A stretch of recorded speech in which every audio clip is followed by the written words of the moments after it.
Welcome back to Focused Empath, where we dive into real stories of resilience and practical strategies to navigate toxic situations.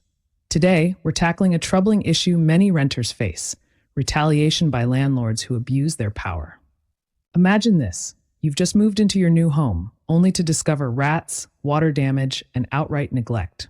You stand up for yourself, report the issues, and instead of resolving the problems, your landlord retaliates, going as far as towing your car illegally. This is not just unethical, it's abusive. Let's unpack the situation. So in November 2023, not that long after I had moved back to Baton Rouge, I moved into a 6-bedroom house in Stevendale. So I paid the landlord about $1,800 to move in, and within the first couple of weeks, I'm in bed at night and I hear some noise, sound like some scratching and stuff like that.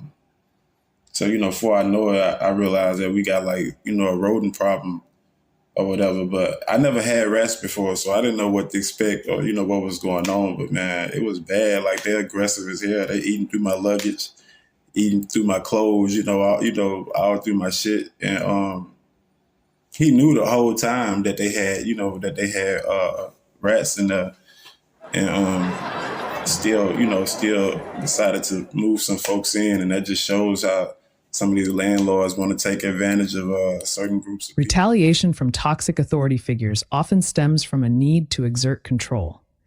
When you assert your rights or set boundaries, they might escalate the situation, targeting you financially or emotionally. This is a clear abuse of power.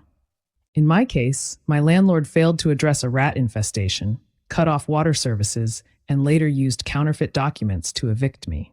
To add insult to injury, my vehicle was unlawfully towed by a third party. So first it was the rats. Then he had my water cut off out the blue without any notice. It was out for a few days before I can get the water company to come out and restore the service. After that, I had a pipe burst in my shower wall that it took him days to repair, even though he lived on the property with us in a 2-bedroom back house. So I'm working in Port Allen at the time, West Baton Rouge, Shintech. Like, it's so much water in my room. Like, when I step in the room, you can see the water seeping up through through the tiles and stuff. So I didn't want to go home one night leaving work because of the conditions.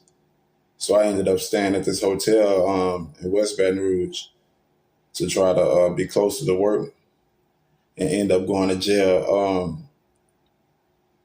It was a false arrest, but I ended up getting like $100,000 bond.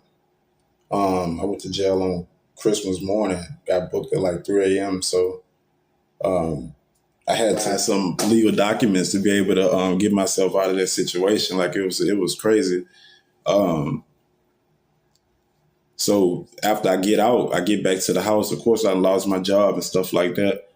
So after that, that's when the whole eviction ball started rolling, and it's just getting worse and worse.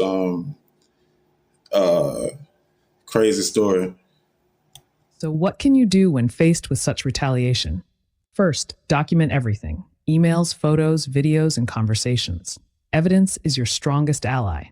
Second, understand your rights as a tenant. For example, in Louisiana, landlords are required to maintain habitable living conditions under Louisiana Revised Statutes 9-32221.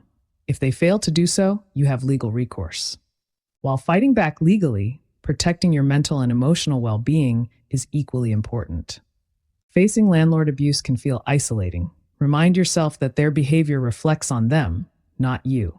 Stay grounded by seeking support from friends, family, or professionals. And remember, taking action against injustice is empowering. If you're experiencing retaliation, you're not alone. Seek legal advice, connect with tenant advocacy groups, and stand firm in your rights. My journey isn't over, but I'm determined to hold these individuals accountable. From the fraudulent eviction to the unlawful towing of my vehicle, I'm pursuing justice, and you can too. Together, we can challenge abuse of power and create safer communities for all. Stay tuned for more episodes where we empower you to navigate life's challenges with confidence and courage. Until next time, take care and stay focused.